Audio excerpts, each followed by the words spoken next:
Good morning, Luzon, Visayas at Mindanao. Magandang araw po sa lahat ng mga nakatutok po sa atin ngayong araw ka-coffee. Pag-usapan natin itong issue sa National Commission of Senior Citizens kasi recently nabalitaan ninyo dyan ka-coffee yung suspension order na ipinataw sa chairperson po ng NCSC na si Attorney Franklin Quijano. Ngayong araw ka-coffee, pag-usapan natin ano yung nilalaman ng suspension order. Bakit nasuspinde si Attorney Franklin Quijano? At pakinggan din natin yung suporta na ibinibigay ng iba't ibang grupo ng mga senior citizens para sa lideratura ni Attorney Franklin Quijano. Of course, may mga kasama din po tayo mula sa National Anti-Poverty Commission, Senior Citizen Sectoral Council, ganoon din po yung mga kaibigan natin mula sa media, yung mga nakikinig na po sa atin. Pwede niyo pong ipadala yung inyo pong mga questions, ha? Ilagay po dyan sa ating comment section at mamaya itatanong po natin yan sa ating resource persons. Simulan po natin, alamin natin yung detalye ng kaso. Ano itong suspension order dito at paano ito nakakaapekto doon sa buhay ng 12 million citizens, senior citizens na apektado nitong sigalot na ito dyan sa National Commission of Senior Citizens. Of course, simulan muna natin mula kay Attorney Dean Quijano. Attorney, good morning po, sir. Can you explain to us po, ano po yung background nitong suspension order na ito at ano po yung nilalaman nitong order na ito, sir? Maayong buntag sa tanan. Good morning. Today, we want to put into perspective what led to the issuance of the preventive suspension order by the Office of the President. Sometime about 3 months ago, a case was filed against Attorney Franklin Quijano, the chairman of the NCSC. The case is for gross neglect of duty and grave misconduct, among others.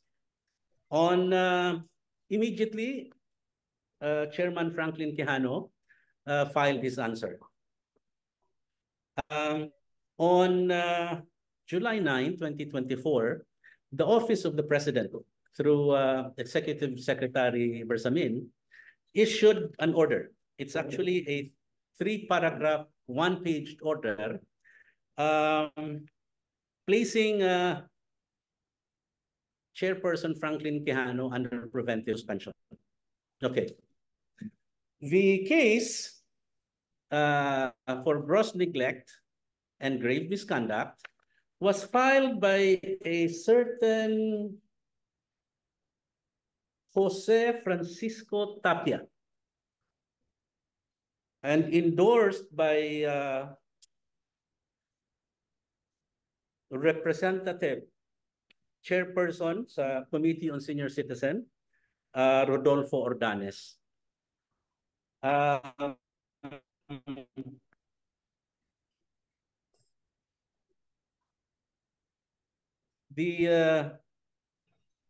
Ang gross neglect of duty and grave misconduct, maybe I can, just in a summary form, tell you that Chairman Quijano was being accused of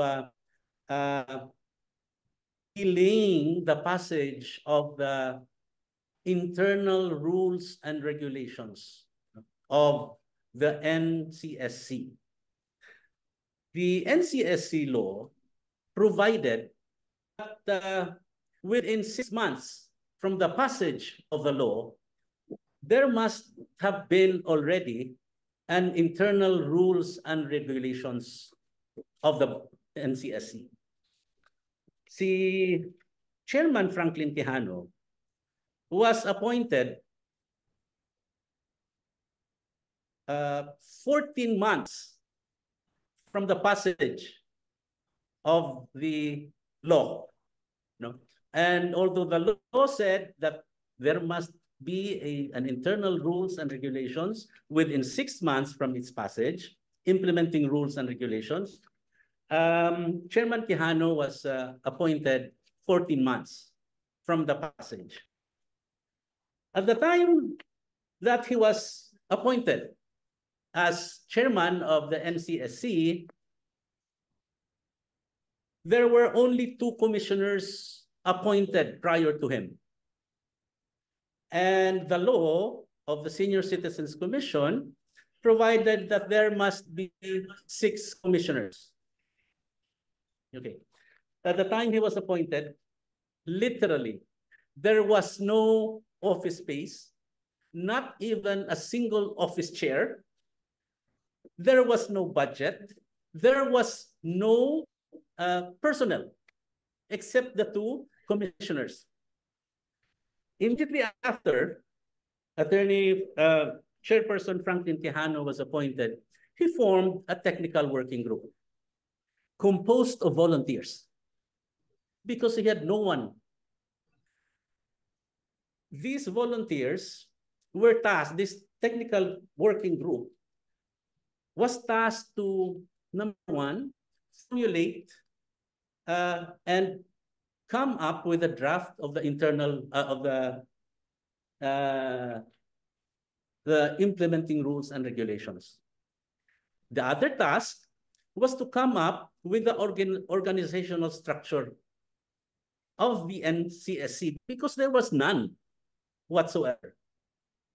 Okay, the other important thing na maintindihan is that ang NCSC naging buo because of the subsequent appointments sa ibang commissioners.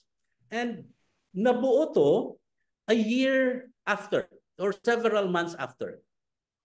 But at the time na nabuo na, there was already a prepared draft of the implementing rules, which was, if para maintindihan, it goes to a lot of process kasi ang crafting of the implementing rules. You have to do consultations. You have to coordinate with other government agencies, specifically the DBM and the DSWD. This was done. Okay. Unfortunately, the chairman was accused of delay in coming up with the implementing rules. Okay. And this is one of the issues raised in the complaint. The other issue raised in the complaint was that Chairman Quijano delayed the organizational structure and delayed in the appointment of personnel, no? Including purchases of things needed by the commission. Ang nakakatuwa is that, as I said earlier, this is really a new office, practically starting from scratch. You need to, for example, come up with a BAC, the Bids and Awards Committee. A chicken and egg situation came up because wala ka kasing that the commission then had no regular employees. Initially, the DPM approved, I think at the time, 24, the hiring of 24 contractual 25 positions, no, who are all hindi regular employees. The law is very clear. You cannot, only regular employees can compose the Bids and Awards Committee. Another issue raised against Chairman Quijano was the delay in the composition of the Human Resource Office. Again, the composition of the Human Resource Merit Promotions and Selection Board, kailangan doon mga regular employees. And at the time, walang regular employees. What did Chairman Quijano do? He had to coordinate with the DPM. He had to coordinate with the Office of the President. He had to coordinate with the DSWD, begging na let me borrow some of your personnel, no? So that this regular personnel from the respective government agencies magiging temporary muna so that they can come up with the Human Resource Merit Promotions and Selection Board and eventually the BAC. Pero ito yung naging problema, and they made a big issue out of this that Chairman Quijano was negligent in not immediately coming up with this Human Resource Merit Promotions and Selection Board, as well as the Bids and Awards Committee. He is even accused of not renting an office space. No, and the reason for this is that at that time, the NCSC was allowed to use an office space in Malacanang. At the same time, this NCSC cannot rent an office space because there was no BAC yet. Okay, these are very technical issues, but bottom line is that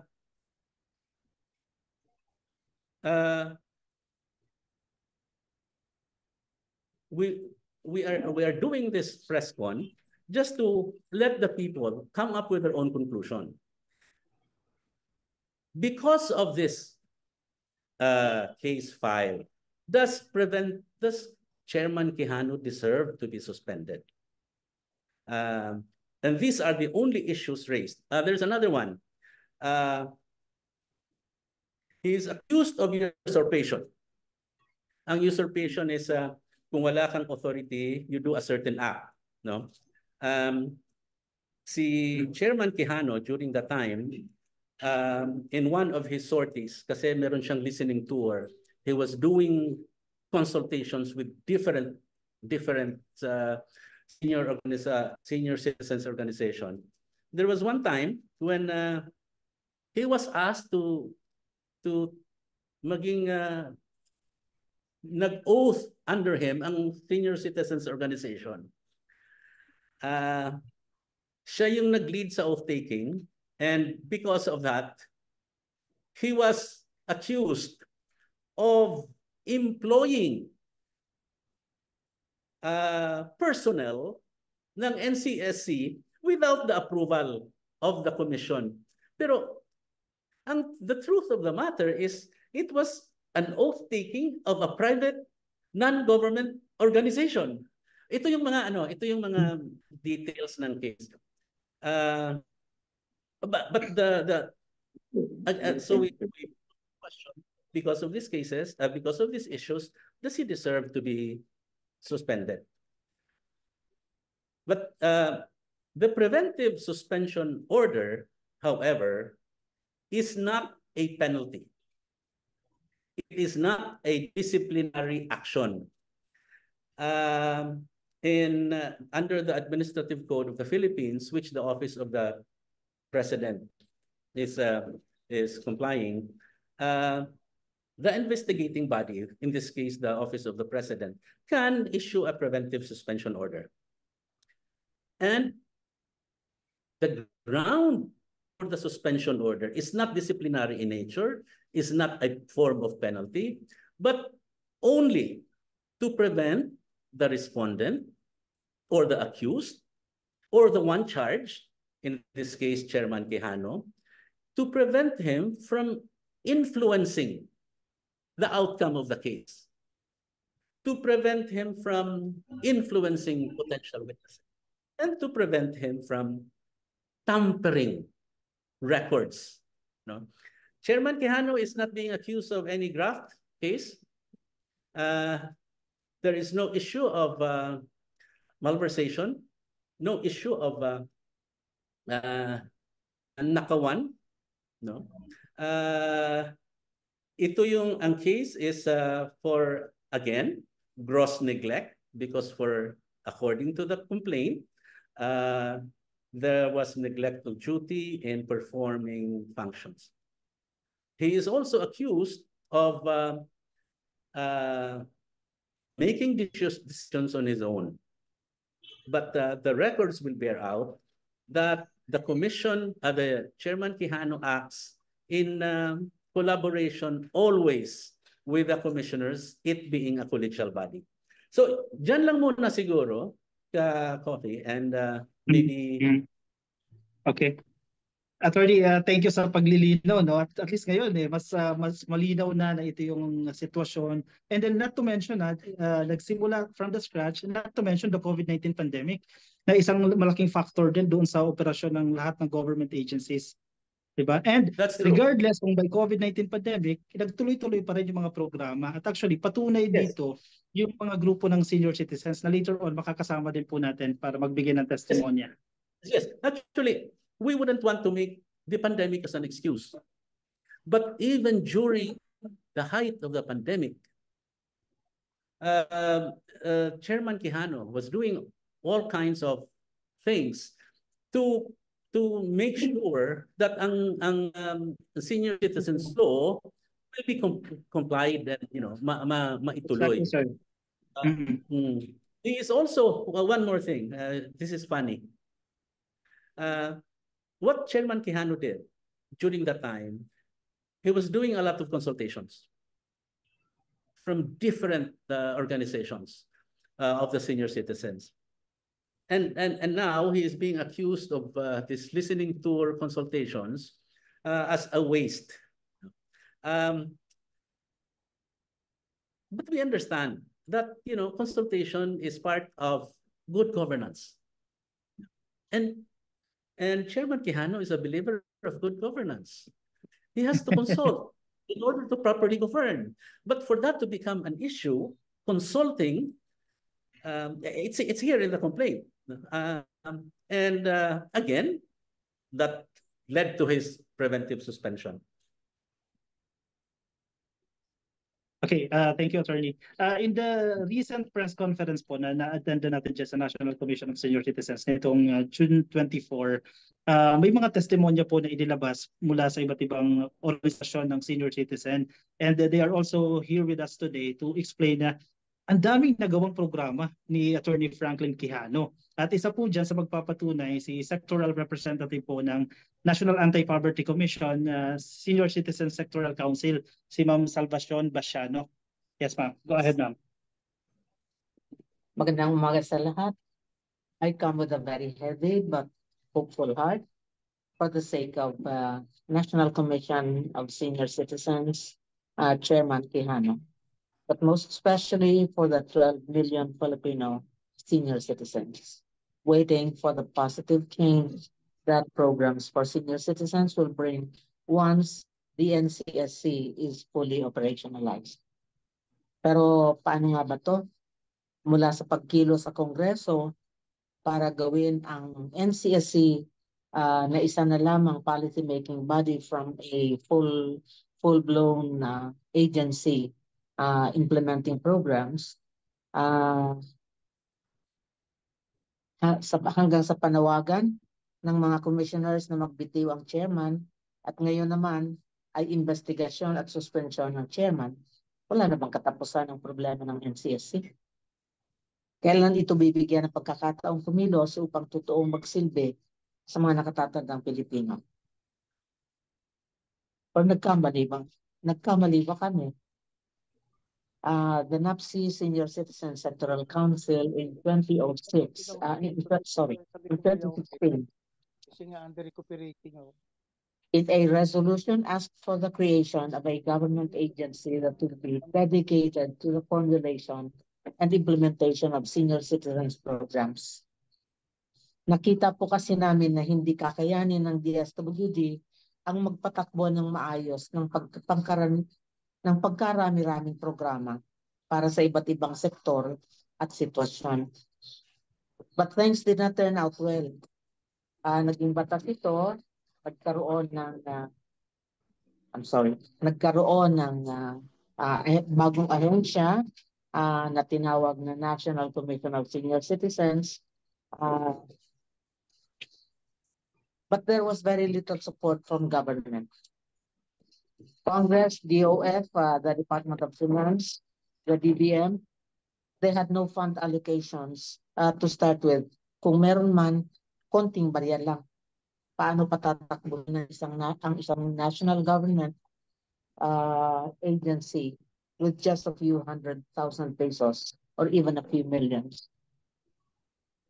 Tapos, the Civil Service Commission could not help with its policy on initiating hiring personnel kasi nire-require nila kailangan ang grupo o ang komite should be comprised of regular employees. Paano nagsisimula pa lang?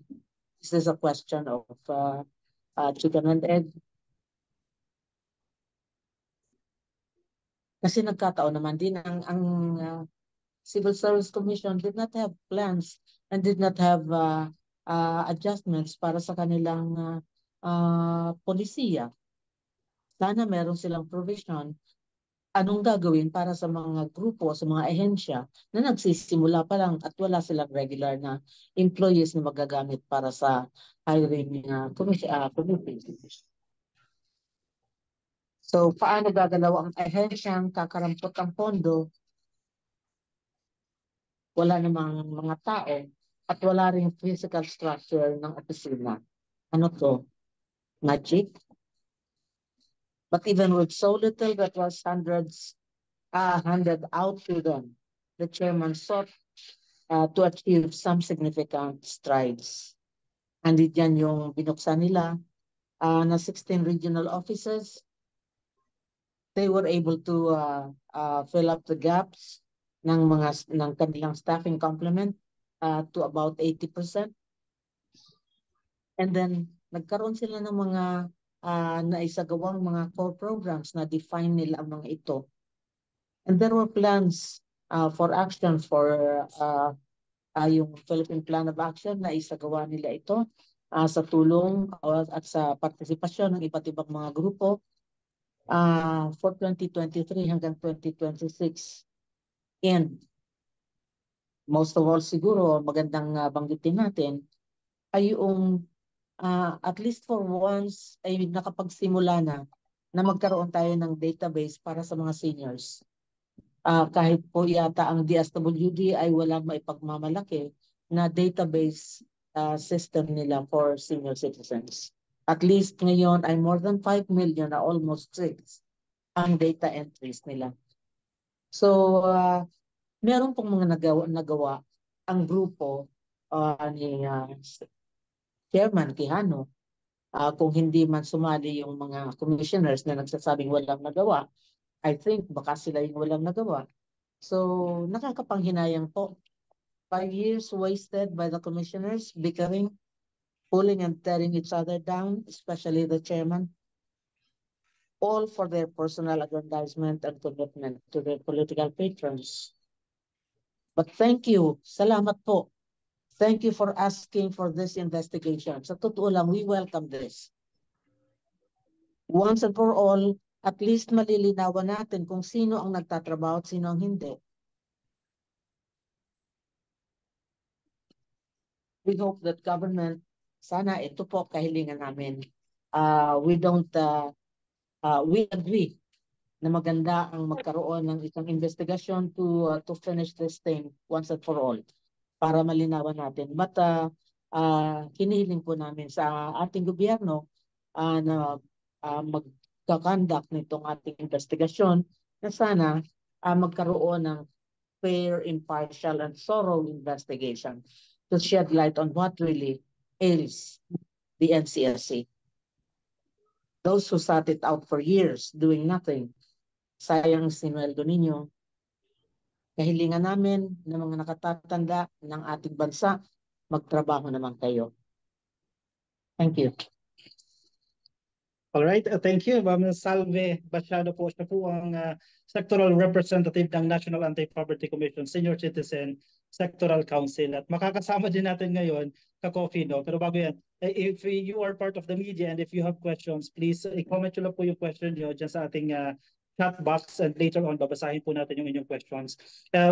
Proceed na ako dito directly kay Council Member Sir Floro Francis, no? Kasi kanina, before we begin with our program, he was talking about yung preventive suspension. Kasi pinapalabas ng ibang grupo, nag-gilog din agad si Attorney Franklin Quijano.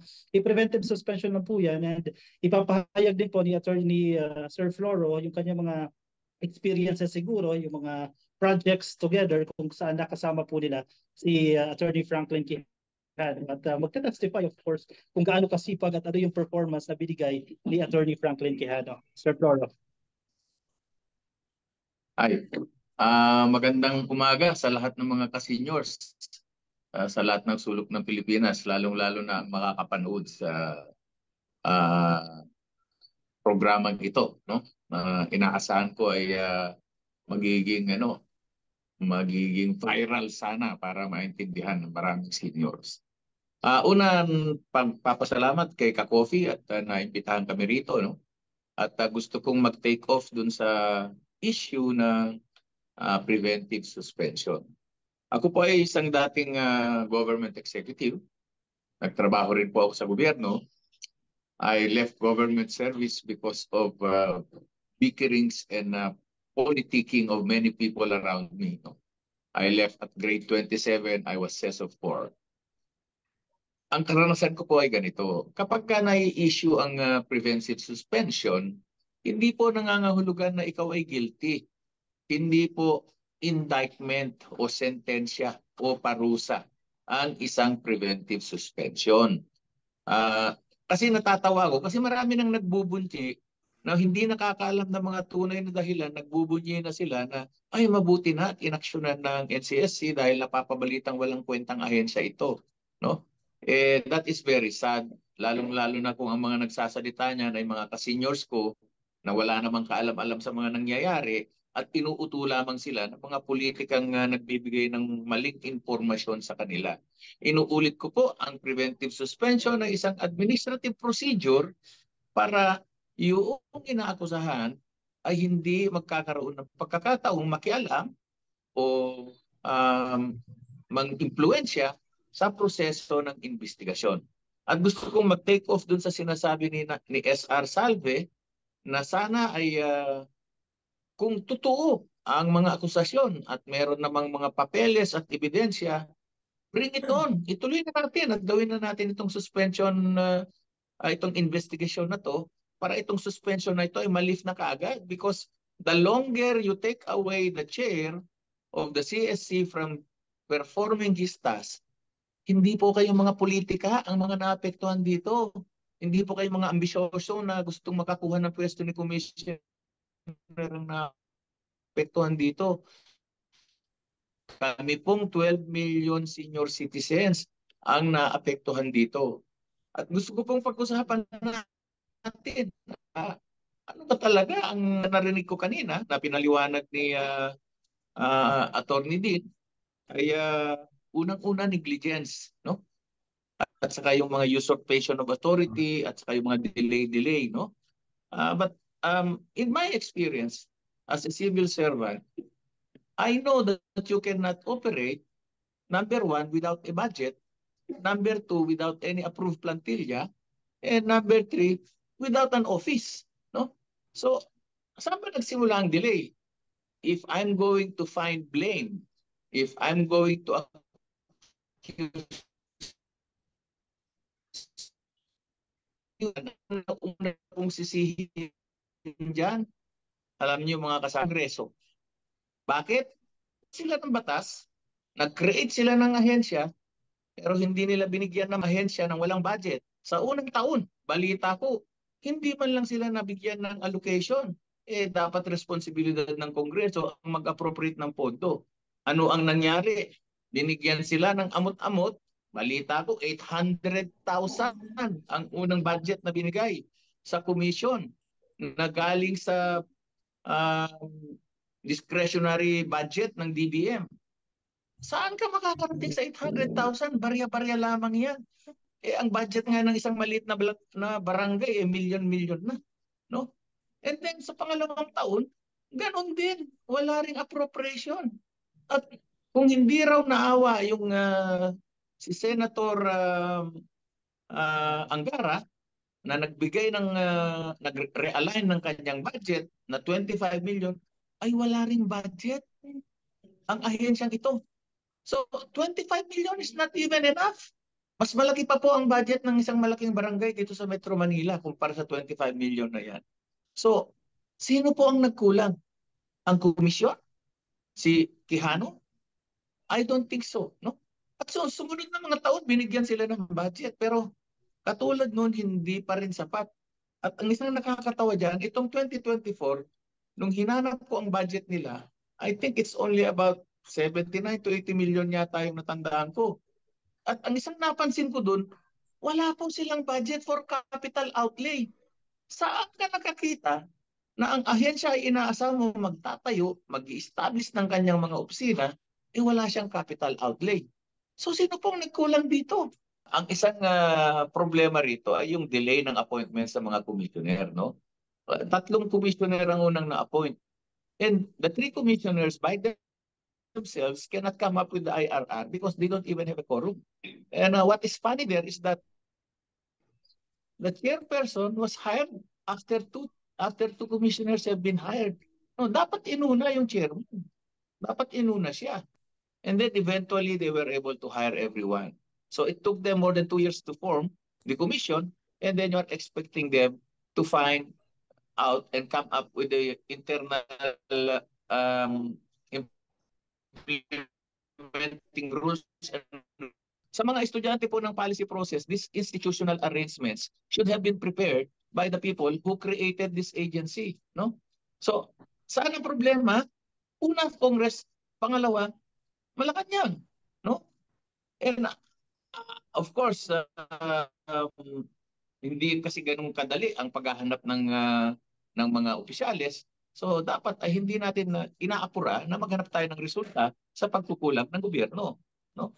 Ang pangatlo na tinitingnan ko diyan na may problema ay DSWD, no? Ayon sa batas, immediately after the creation of law, DSWD should transfer all the functions that they are doing related to senior citizens issues and concerns, no? Ngayon, bakit ko sinasabing malaki ang problema natin sa DSWD? I can say this straight. DSWD, mga ka-seniors, have failed us. All of us, 12 million senior citizens, DSWD have failed us. Kasi ang inaasahan dapat natin ay sa loob ng DSWD, meron ng organizational structure na walang ginawa kundi mag-focus sa issues and concerns ng mga senior citizens. And therefore, if this was already created, kung pa-create ng NCSC, meron NCSC. Balikan natin ang nakaraan. 1992 pa po ang batas. Pero nasaan ang mga plantilla position sa loob ng DSWD creating the structure that would manage and implement plans and programs that would benefit the senior citizens. DSWD for all these years ay nag-a-appoint ng social pension na yan. At ang pagkakaalam ko hanggang ngayon ay 1,200 job orders ang nagtatrabaho para dyan, no? So, nasaan ang failure? I think DSWD have failed. DSWD have failed all of us dahil 1992 pa po ang batas. 2024 na ngayon. Wala silang regular plantilla positions na talagang assigned para sa senior citizen. Otherwise, it could have been a simple process of devolution, no? Marami na tayong karanasan ng devolution. Nung nagkaroon ng local government code, ay na-devolve lahat ng mga health workers sa Department of Health na mga nagtatrabaho sa local government areas. Ang lahat ng mga agriculturists, agricultural personnel ng Department of Agriculture na-devolve sa mga LGU. So if there was a ready structure inside DSWD, it could have easily transferred the people. Kaya nga hindi nakagawa ng trabaho ng maayos si Commissioner Quijano at kasama yung mga naunang commissioner dahil wala nga silang tao. No, ano hahanapin yung output kung hindi naman ninyo nilalagyan ng input? No? How can you have an output without input? Pag-usapan natin ang plantilla position. Nag-submit ng proposed organizational structure at siyempre doon ay may mga plantilla position. But we forget one important thing. No? Yung mga commissioner po ay hindi regular government employees. So, batay sa sistema ng civil service at saka ng BBM, para ka makapag-appoint, ang mag-a-appoint ay yung mga regular employees.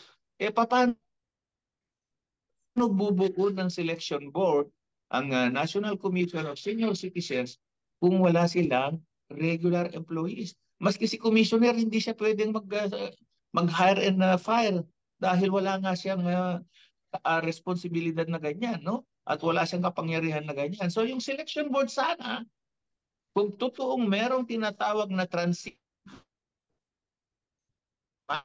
Management Transition Committee na binuo, ang una nilang ginawa ay they should have seconded this personnel to create, number 1, the Promotion and Selection Board, and number 2, the Bids and Awards Committee. The Selection Board to hire people, the Bids and Awards Committee to purchase and buy all the necessary equipment. Dahil hindi mo magagawa yan nang hindi ka dadaan sa Bids and Awards Committee. Eh kung ikaw yung chairman, ganun yung sitwasyon, and you want to do output, of course, you have to adjust.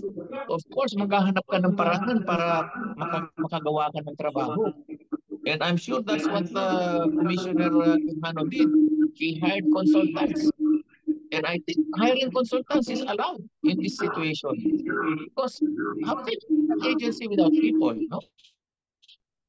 Ngayon, ang isang problema natin, yung DBM at saka Civil Service Commission, na-delay din po sila sa pag-create ng mga plantilla positions, no? I mean, National Commission of Senior Citizens cannot invent itself. That invention should come from a DBM and Civil Service and all the government agencies that are supposed to provide the operationalization of this agency. They did not do things immediately. Yan po. And then of course, ang panghuli po na problema natin dyan are the commissioners themselves. Nag-aaway-away po sila, no? I mean, I met Attorney Quijano during the COVID pa, no? I incident him in some of the online workshops that I was attending, Health and Wellness outside of DOH. Nakasama ko rin siya dun sa discussion ng AIDS, cities and municipalities. I found him to be hardworking, discussing things, and he was consulting us. No, so how can you now use being consultative when don't think the accusation of the commissioners that they are not being consulted is really true, no? And then sinasabi nila, base sa naririnig ko, na hindi raw nakikinig si Quijano sa kanila, hindi raw sila kinukonsulta.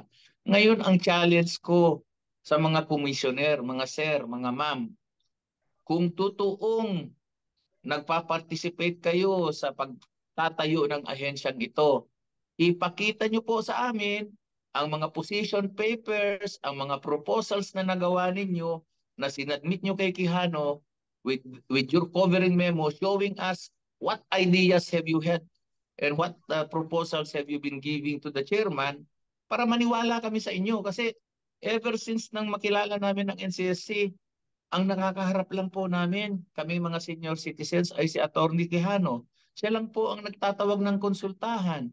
Wala po kaming naririnig. I mean, in my case, I was never informed or invited in any consultation program by the other commissioners. So kung totoong meron kayong mga sinasabing mga proposal na hindi pinapansin ni chairman, ipakita nyo sa amin yung mga project proposal na yan, yung mga covering memo ninyo, ipakita ninyo sa amin para maniwala kami sa inyo. And then, sasama kami magrarally para itanggal natin si Quijano, no? So yun po ang masasabi ko, at tingin ko 90 days is too long. We hope the investigation should proceed too soon. And if there are evidences, we are not going to protect Quijano if he is guilty, if you have the evidence to prove it. Kasama niyo po kaming magpapatagal sa kanya. Pero kung wala po, kayo pong mga komisyoner ang umalis na dyan kasi nakakasagabal kayo. Thank you, Sir Floro Francis. Maraming salamat po. Gandang statement yan. Gusto rin po natin bigyan ng acknowledgement yung mga kasama natin, our friends from the media, from the Manila Bulletin, from Manila Standards, Manila Times, and Business Mirror. So I'll go back to to Attorney Dean Quijano. We have questions, Attorney, from the media. Let's start with Joshua Garcia from PTV dito po sa Maynila. Ang tanong niya po, with the order of the Office of the President regarding the preventive suspension, ano po ang implication nito ngayon sa mga programa po ng NCSC At dagdag po niya, ano po ngayon ang panawagan natin hinggil dito sa preventive suspension kay Attorney Franklin Quijano? And thank you daw po. Mula po yan kay Joshua Garcia ng PTV4. Yes, Attorney Dean. yes. The National Senior Citizens Commission will continue to exist and function. Kasi i-compose nga ito ng mga commissioners. And the commissioners decide as a collegial body. Okay. The sad thing, however, is that immediately after the suspension order was issued, yung iba't ibang mga commissioners, what they did, they caused the transfer of mga empleyado from talagang hinalungkat nila lahat, you know. And they transferred from one region to another. And this, I think, will cause demoralization and discontinuity of the programs. But going back, the structure itself provides that it will continue. No, I think, however, that because he is the chairman, somebody has to act as an acting chairman. We do not know paano gawin yan because the law does not provide how to paano if in case wala yung chairman. Probably the office of the president can appoint an acting chairman for continuity. It is a serious concern na dapat immediately ma-address. You know, the 12 million senior citizens are affected by this problem, and it has to be addressed soon. And also, we join in the call for an immediate resolution to this problem, to this case. Thank you, Attorney. Attorney, additional question po. Mula naman po ito from Bernard ng DXOZ, dyan po sa Ozamis. Ang question niya is, who is investigating the case now? Did the investigating team ask the explanation from Attorney Franklin Quijano's camp? Is Attorney Franklin Quijano is a Duterte appointee? When is his term as chairman end? Now that Attorney Franklin is suspended, how was the NCSC operating? Okay, the case is being investigated by the Office of the President. As to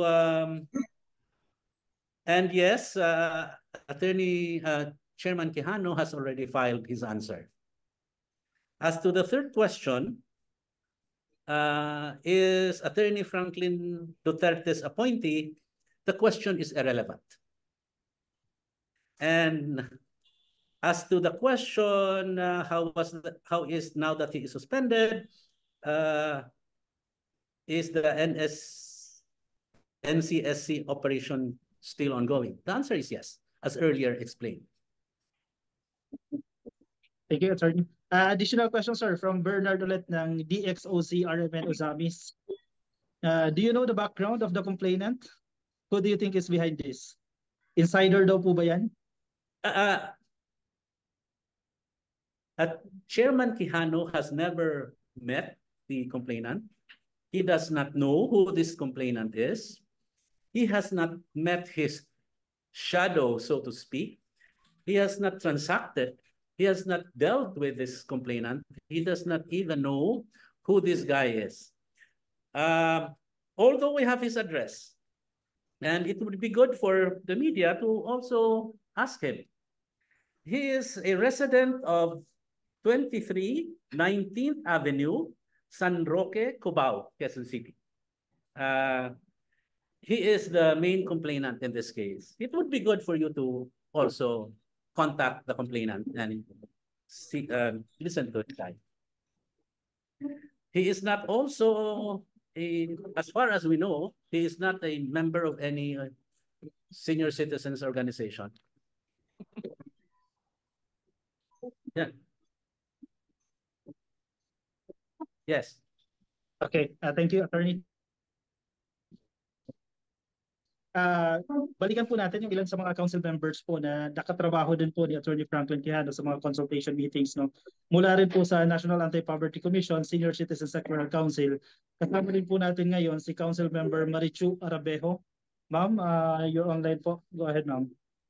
Yes, good morning everyone. Magandang umaga sa inyong lahat, lalong-lalo na yung ating mga nakatatanda all over the Philippines, Luzon, Visayas, and Mindanao. As I was listening actually when this thing happened, I was also invited the last time po, no? I'm sad. I'm really so sad. It is because of the senior citizens. Kasi who are affected here are the very senior citizens po, no? I am the president of a large senior citizen organization. It's a national organization.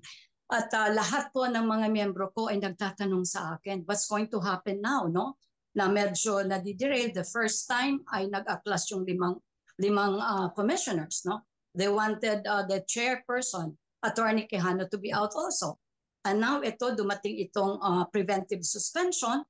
So, yan ang katanungan ngayon kung ano na ang mangyayari. But we feel, no, na the commission will function by itself, no? Meron pa naman mga tao dyan. First, I would like to agree 100% po ng sinabi ni CM Floro kasi kasama ko yan siya sa Anti-Poverty Commission, Senior Citizen Sectoral Council. Naniniwala ako doon sinabi niya because I was supposed to also say something na mention na niya which I will not anymore kasi naipaliwanag na ni CM Floro lahat po at lahat po ng sinabi niya I believe 100%.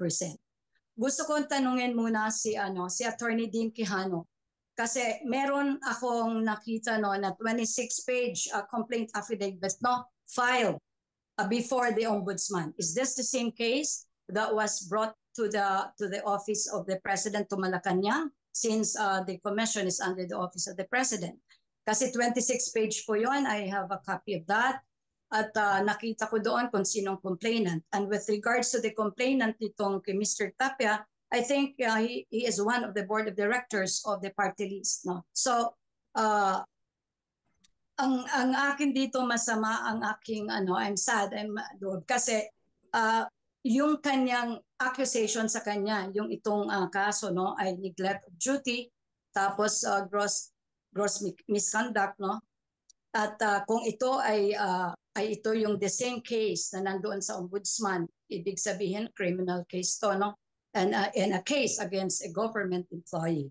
Now, doon sa IIR na mention kasi ni attorney kanina, na yung IIR, if I remember right, okay, ito ay tama sinabi niyo, attorney, na kailangan talaga ito kukonsulta. And I was one of those, kasama ko sila si Floro and CM Efrem Manangan here and SR Salve, who were invited, no?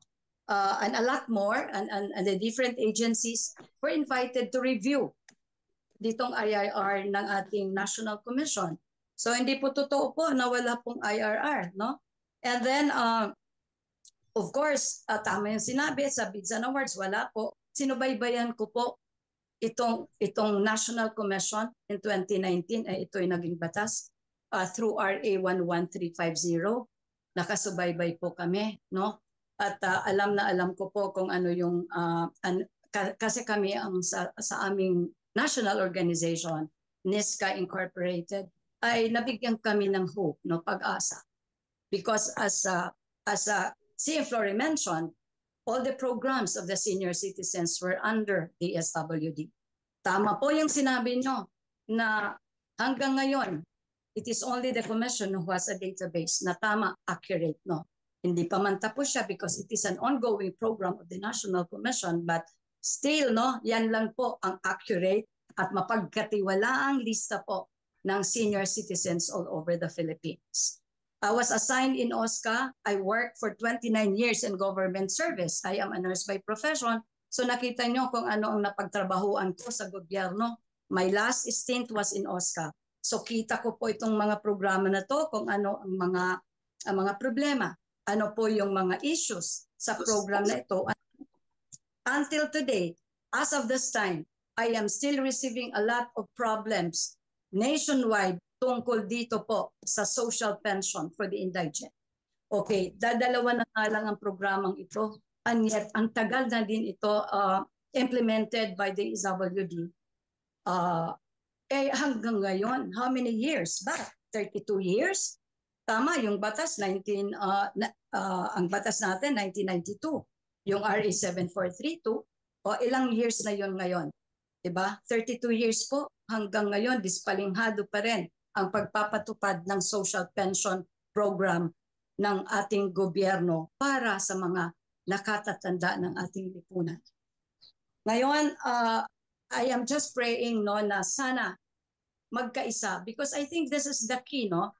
All of this, internal problem ito Yung nag-aklas yung 5 commissioners, pwede naman ito pag-usapan. Pagdating naman dito, hindi naman kailangan umabot ito sa husgado, no? Hindi naman dapat ay umabot ito sa Malacanang.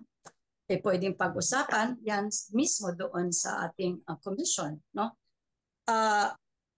Sa akin, parang iniisip ko ngayon na tama din si SC Floro of telling us that sino ba naman dapat dito? We have representatives in Congress ng senior citizens. Di ba ho, dapat siya tumulong, no, sa komisyon. Because if I remember, ang author nitong RA 11350 is no less than, ito po yung baby niya, the late Congressman Datol. Okay, and we were also invited over doon sa Congress, no, at that time, at ito ay tinutukan na. So, ibig sabihin, kailangan talaga magkaroon na ng komisyon at maalagaan ng ating mga senior citizens, di ba? This was the very purpose of creating this National Commission of Senior Citizens. And yet, yung ating naitalaga dyan, okay, imbis na pagsilbihan tayong mga senior citizens, ay ano ang ginagawa nila ngayon? They are trying to destroy. Actually, not only trying, they are destroying the very home, the very sanctuary of the 12 million senior citizens all over the Philippines. Kami po tama. Matanong ko din, ano po ba? Dahil meron naman tayong mga naka-assign na mga commissioners sa bawat region o class regions. Well, andito po ako sa Region 8 ngayon. Ano po ba ang nagawa ng komisyon? Because as far as I am concerned, since 2019, nakikipag-meeting na kami kay Attorney Quijano, 2020 after his appointment. Kami po, ang aming organisasyon ay in constant consultation, meeting sa kanya po. Hindi po, even yung natapos na yon, na kompleto yung mga commissioners, 7 na sila lahat, it was only Attorney Quijano who would really come and talk to our senior citizens. So with that, gusto ko lang din, as of now, gusto ko talaga makiusap, no? And I pray for the immediate end of this issue, this case against Attorney Quijano, kasi kung titingnan mo, wala naman talagang basihan no? And I also welcome about the investigation, but para sa akin, kasi kung baseless accusation, dapat meron talaga itong nag-complain, dapat talaga meron siyang concrete evidence to do that, no? Kung yun ang being a board of director of a party list, ay malalaman na natin kung bakit siya nag-file, no, ng case against the chairperson and CEO of the National Commission. So sana man po itong nag-complain, okay, ay maisip din. Kasi kung hindi ka miyembro ng isang organization, hindi mo mararamdaman kung ano ang nararamdaman at ano ang mga daing-hinaing namin mga senior citizens, na we want this institution, this organization to be strengthened. Okay? Kasi ito na yung hope namin, ito yung pag-asa. For the longest time, the senior citizens has been neglected. Na pag-iiwanan po itong sektor na ito. Bakit ba? Dahil matatanda na kami, wala na kaming puwang sa pamahalaan o sa society? Hindi po. Bakit hindi kami tawagin? Bakit hindi ba kami pwede makatulong? So with that, maraming salamat, at gusto ko lang din i-shout out din ang aking mga kasama sa organization na let's just wait, no? Wala naman po magbabago dito, no? Nandyan pa rin kami. At we just pray to the Lord na maliwanagan, no? At matouch yung puso ng nag-complain nito. So Attorney Dean, gusto kong malaman, is this the same case that was filed, no, before the ombudsman, this complaint affidavit? Is this the same case na na-file or hindi pa ba na-file sa ombudsman? Kasi nagkaroon tayo ng congressional hearing. Remember na nandoon sila sa Kongreso? So gusto kong malaman lang po. Maraming salamat at good morning. Yes, ma'am. Yes, ma'am. We are not aware of any case na filed before the ombudsman. Kung meron man, we have not yet received a copy. Kung meron man, we will answer it accordingly. Yun ang status dyan.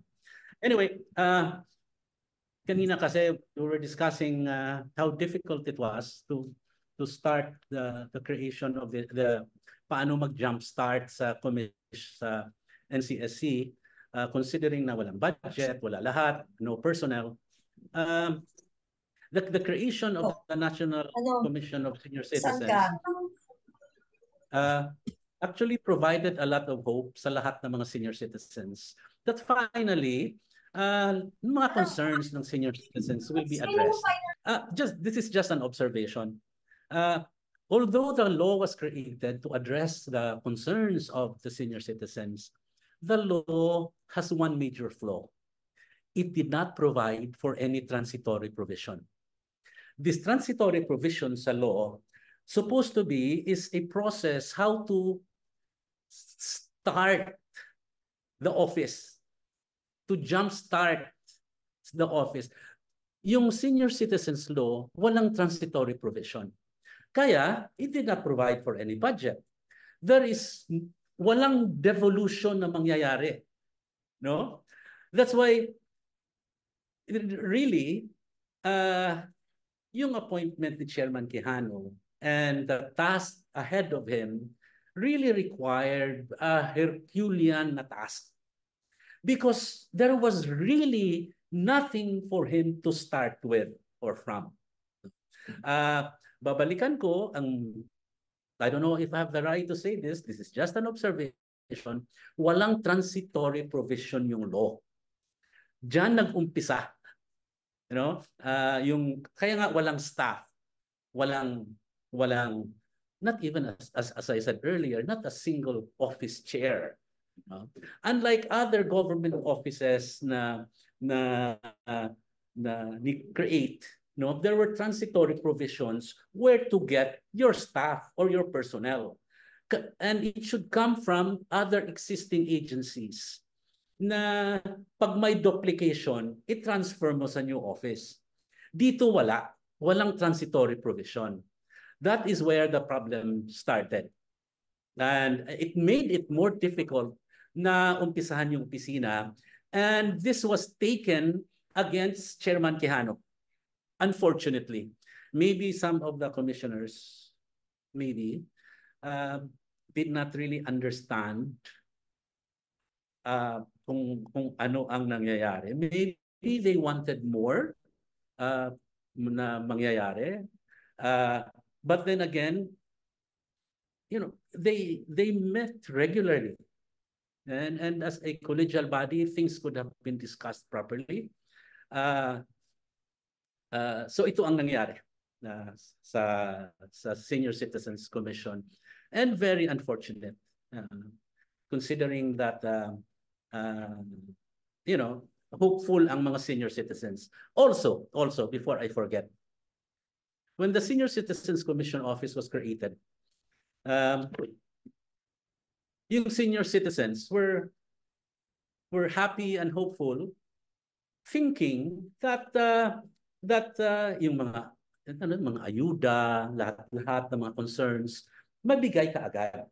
But because wala nang transitory provision, the budget was with the DSWD, and the DSWD was controlling the budget, not the Senior Citizens Commission. So ginagawa niya ng paraan. That's why earlier may nagsasabi it's the fault of the DSWD, it's the fault of... But without passing blame, ito yung nangyayari, ito yung reality. And the government, including the National Citizens Commission, including the DSWD, including the Department of Budget and Management, they have to sit down and come up with a clear plan and come up with a time frame na mat-transfer. It's actually a problem. Transferring the functions of the DSWD concerning the senior citizens, mat-transfer yan sa Senior Citizens Commission.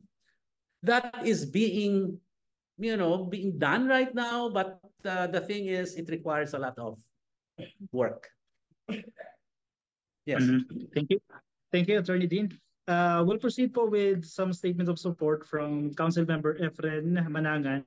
It will be followed by Dr. Betragula po from NAPSI. Sir, go ahead po. Good morning. If I may continue. Yeah, I'm just saying a while ago, I was wondering kung yung complainant is a senior citizen. Kasi nga, you can just imagine coming from a party list, complaining against, para mo sinabi, yung nag-create, siya rin yung sisira. Yung nag-create na the very institution, no? Yung sa party list na yan, because I was involved during the creation of that, during the time of Congressman Datol, the late Congressman Datol. And the hope of all 12 million senior citizens, masaya tayong lahat because na-create ang itong commission, ano? But unfortunately, nagkakaganito, imbis na nagtutulungan, no? But I mean, imbis na tinutulungan ng ating sa senior citizen secretary sa Congress, itong ating yung create na SCSC, sila pa yung mga para bang humihila pa baba. Ngayon, ang affected, of course, lahat ng mga yung mga vulnerable senior citizen, kami, kagaya ngayon. Imbis na pinag-usapan muna nila yan, no? Kasi nag-uusap, sabi nga kanina ni Atty. Tin, they meet regularly. Di ba? So bakit darating pa sa ganito sana? Na hindi na nila inisip na yung consequence ng ginawa nila, lalo na yun, yung isipin mo, nagpa-media pa sila na yung complaint, ganyan. And then, itong pang isa, lalo na, ito ngayon na pinarating nila yung sa Office of the President, you can just imagine the 90 days. Para ba magkakaroon ng lal? Worse is, imbis na magtuloy-tuloy yung programa, ginawa pa nila yata, kanina, mabanggit ni Atty. Jean, nireshuffle pa yung mga, kumbaga sa yung mga working staff na talaga may ginagawa na. So in short, that will create talaga, delay. Di ba?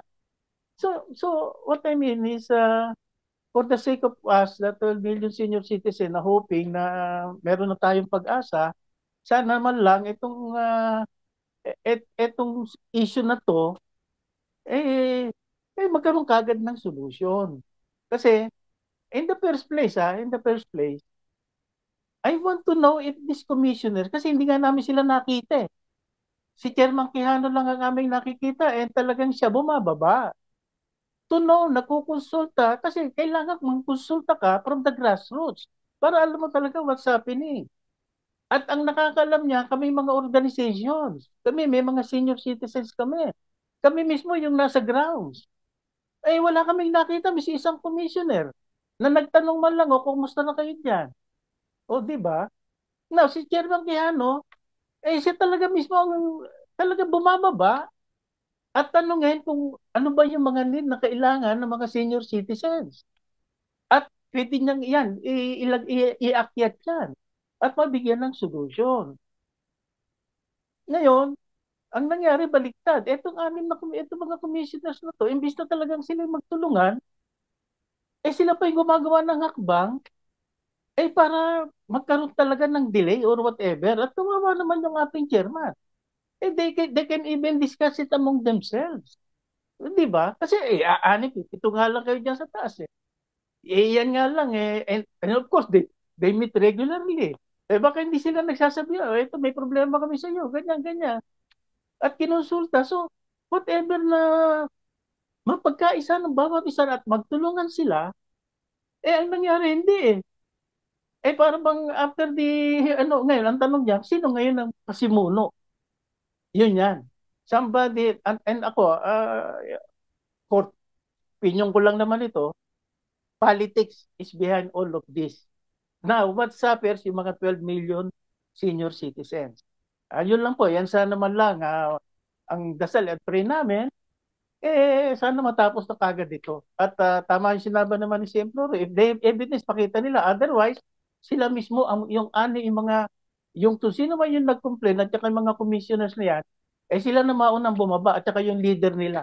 Yun lang. Thank you very much po for the time. Thank you, Sir Efren. Attorney Dean Quijano, may question po tayo ulit na ibinato dito po sa ating chat. Dalawa po ito. From Sir Jun Enriquez po muna tayo. If you find it relevant, sir. First question po, what is the current situation of the term of office of CSC Chairman Franklin Quijano?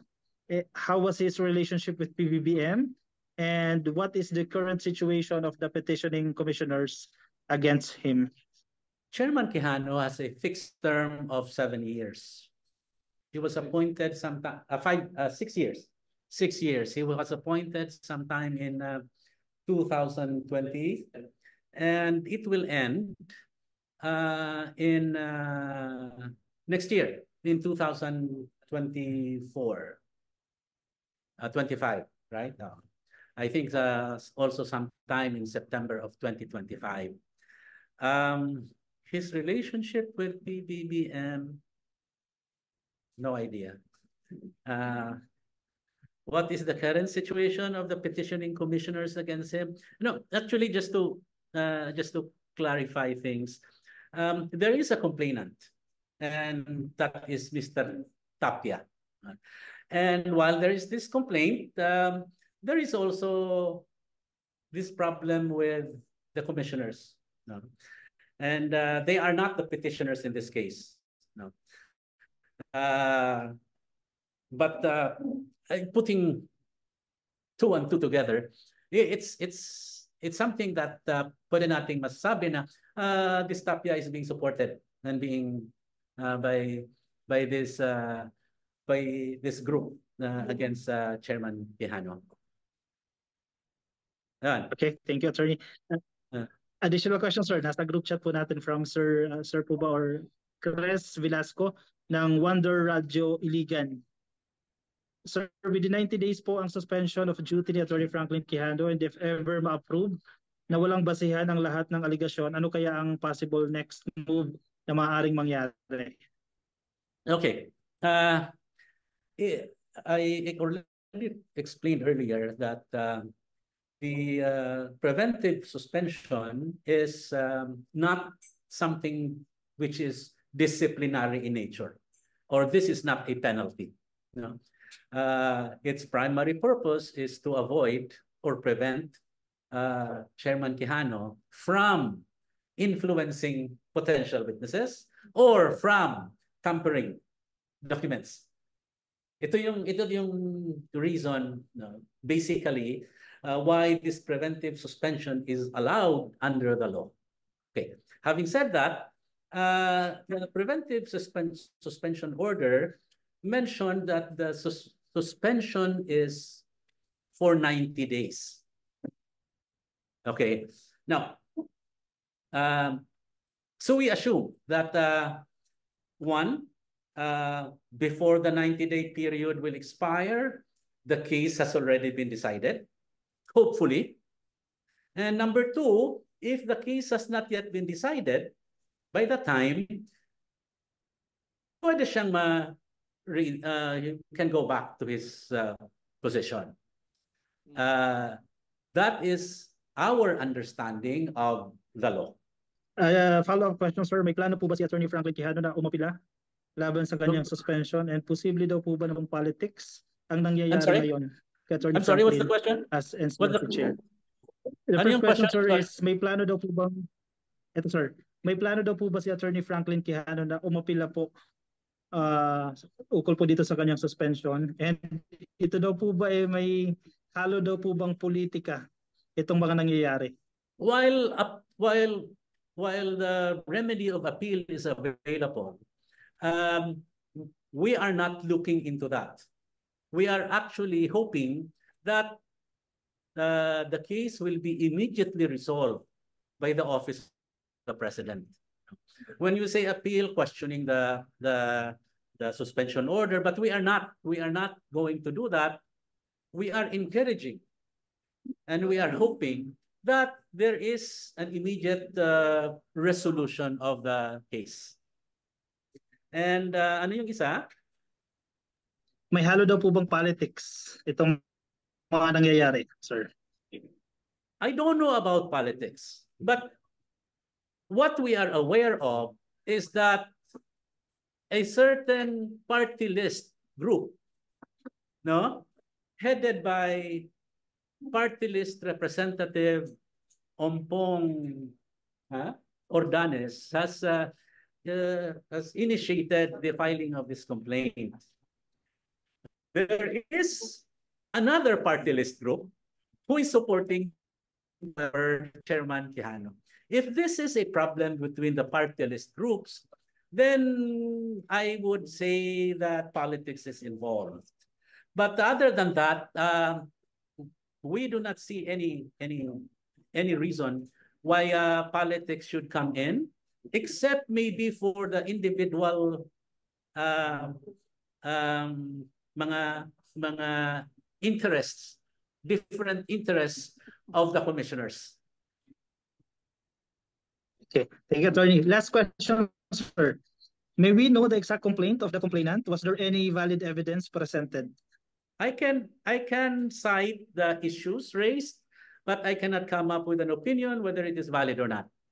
I am hoping that from your end, you will be able to come up with your own conclusion. But basically, he is being accused of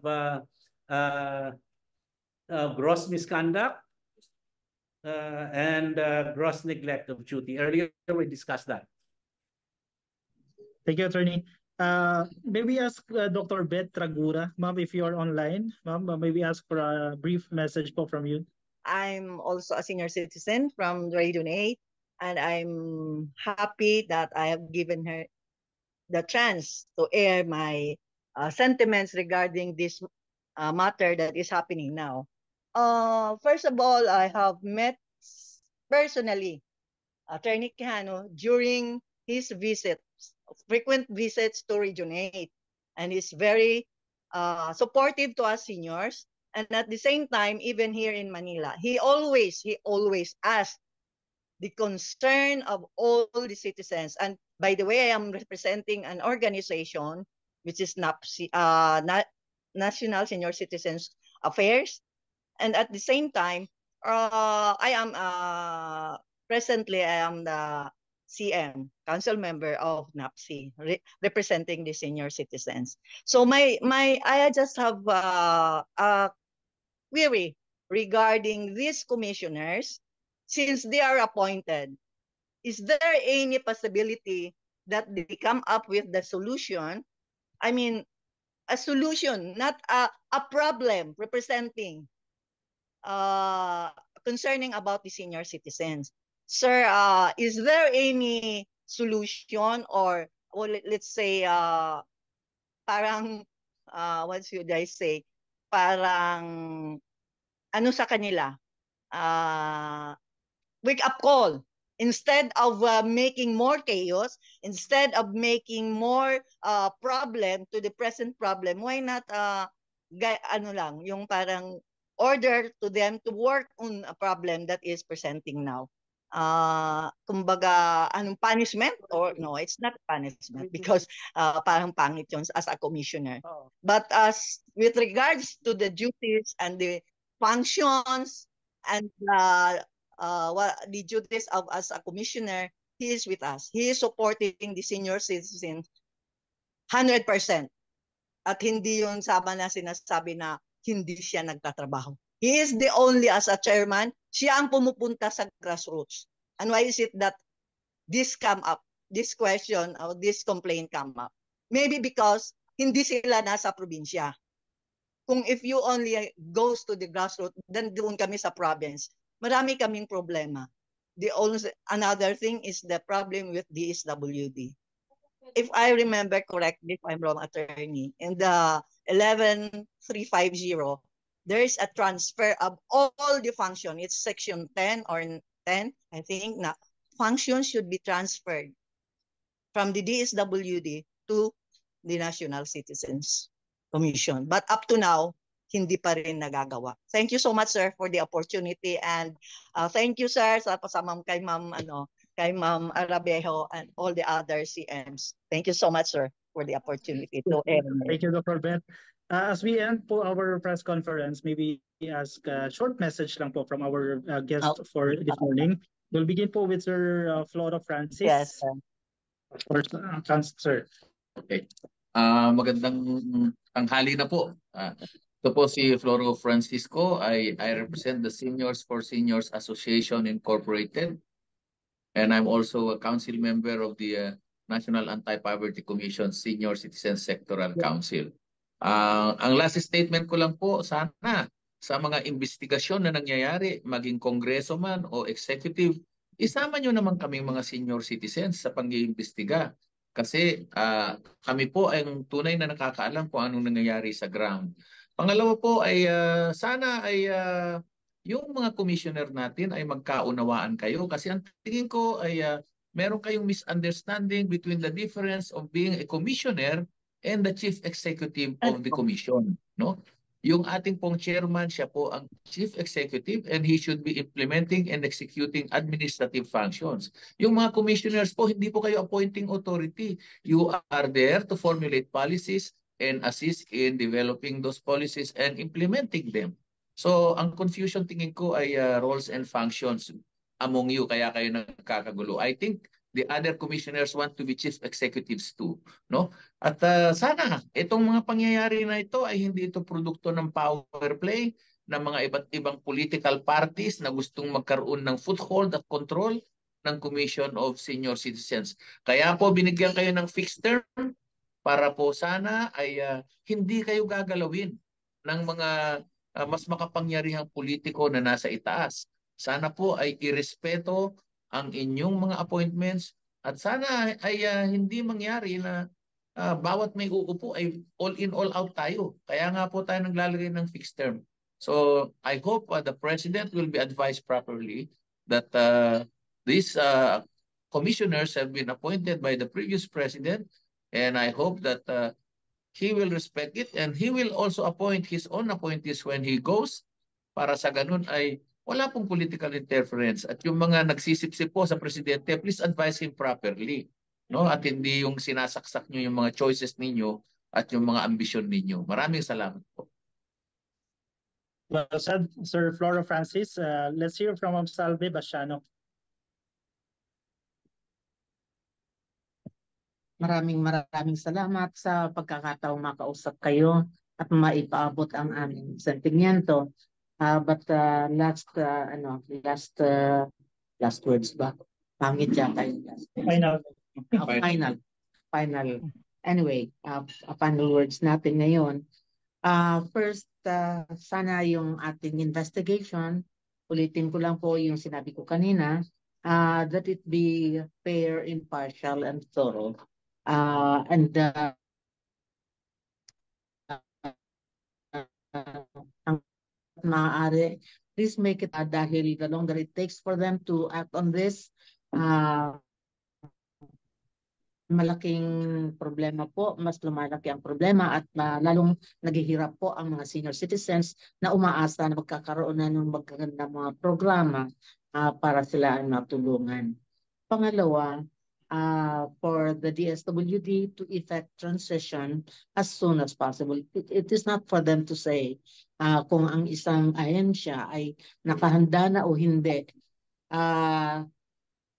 Bahala yung ahensya na ihanda ang kanilang sarili at hawakan ang mga programa na ibinibigay sa kanila para kilusin ito. At ito ay inaasahan ng mga senior citizens. Pangatlo po ay panawagan po sa ating gobyerno, sa ating pamahalaan na ibigay ang full support sa NCSC dahil ito po ay hindi maaaring mabuo at kumilos bilang isang ahensyang pang national ang scope kung hindi po ito bibigyan ng sapat at karampatang ayuda ng gobyerno na inaasahan ito. Kumbaga ito po'y bata.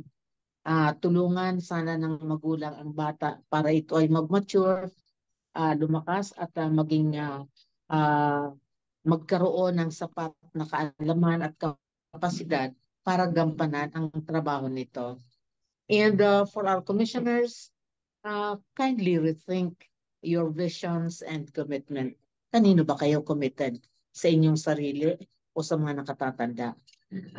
Sana yung mga konting mga yung mga konting diferensya, matutunan sana ninyo to resolve among yourselves. Huwag na sana itong maging dahilan para masira ang buong ahensya na kung saan kayo ay kumbaga ay umaasa din bilang mga nakatatanda din. And para po sa ating sa ating complainant, hindi po namin kayo kilala, pero we heard na kayo ay nabibilang sa isa sa mga party list natin. At this is very unfortunate dahil yung po party list na yan ay siya po ang tumulong sa amin noon na maisabatas yung naging batayan ng pag-establish ng National Commission of Senior Citizens.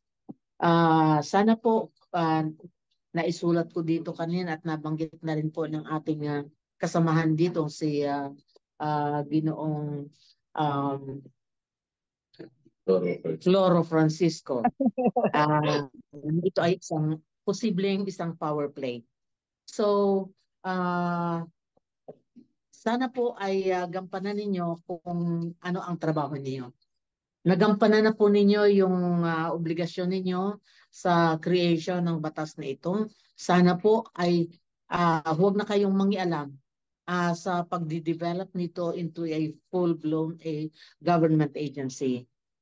Kasi po mukhang dahil sa pangingialam, mukhang may mga naririnig tayo mga ayaw nating paniwalaan, pero mukhang ang inyong complainant who we have never ever even heard of.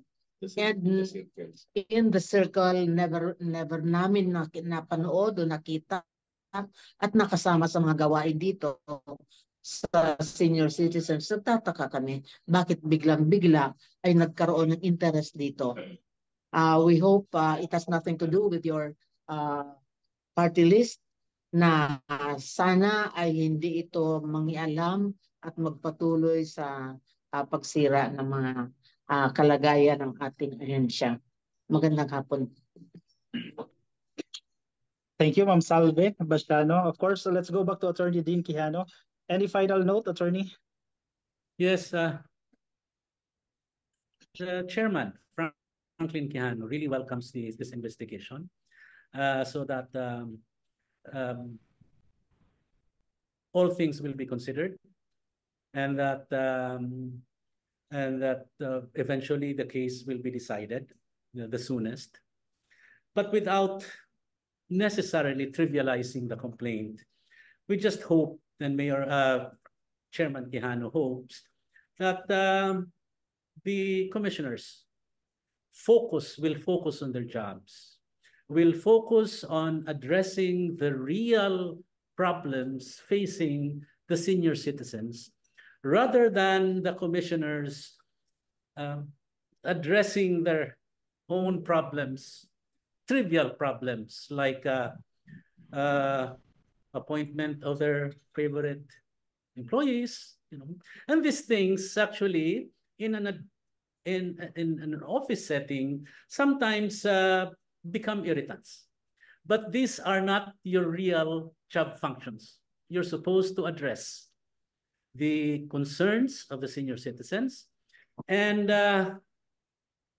Chairman Quijano is hoping that you can sit down together, discuss rationally the issues before you, so that you will be able to move on and, again, make sure that the problems of the senior citizens are properly addressed.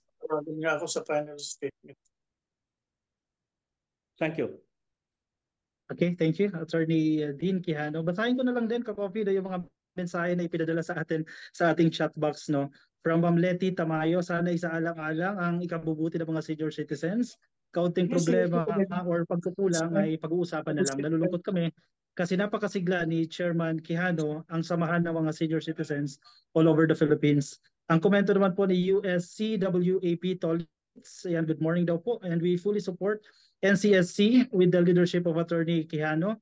And from Ma'am Rose Diego, kudos to Sir Floro and Ms. Salve and the other invited speakers in support of the NCSC, especially to the chairman of the commission. Totally agree with their verbal statements. Maraming salamat po sa mga dumalo po sa ating press conference ngayon. Of course, gusto rin nating pasalamatan si Attorney Dean Quijano. Thank you, sir, for answering the questions from the media. And of course, our guest speakers from National Anti-Poverty Commission, Senior Citizen Sectoral Council. Pumunta pa talaga sila dito sa atin, no, para samahan tayo at magpahayag ng kanilang suporta para kay Attorney Chairman Quijano, no. Of course, from SR, Salvacion Basiano, bang thank you. Kay Sir Floro Flores, thank you. Kay CM Marichu Arabejo, kay CM Jose Alangwawi, kay CM Joel Galainito, from CM Conchita Garma Guerrero, kay CM Chris Migrino, kay CM Laurencia Suning, at kay CM Efred Manangan. Maraming salamat po. And our friends from the media, thank you for gracing this event.